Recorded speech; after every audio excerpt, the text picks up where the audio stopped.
كيشعلوا الفتيل باش المغرب ديما باش يفتنوه يديروا واحد الزعزعه في البلاد، وباش ما يقدولهاش لان ما يقدولهاش داك التشاش ديالهم يقعد عندهم ما غاديش يوصل هنا. سبحان الله. ما يقدولهاش.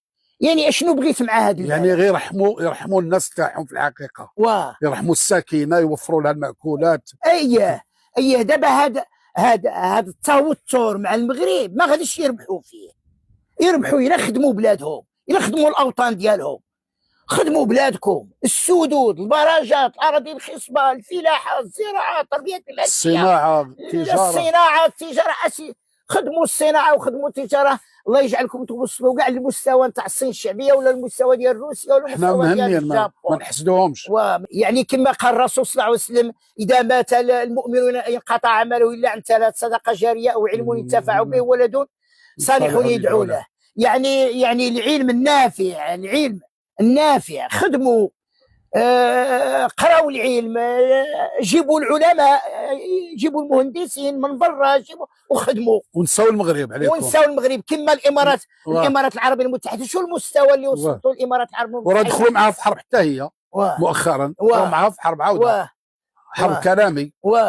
يعني هاد الناس يدوروا ما امكن انهم يشعلوا شي فتيل تاع الصراع والحرب. يقدوه، ما غاديش يقدوا يوصلوا الامارات. شوف الامارات خدموا بلادهم، خدموا الاوطان ديالهم.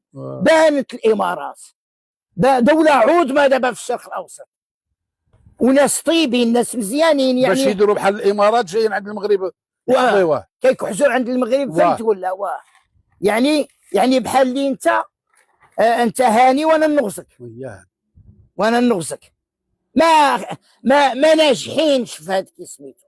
يمشي يخدموا الاوطان، يخدموا بلادهم. وينساو عليهم المغرب.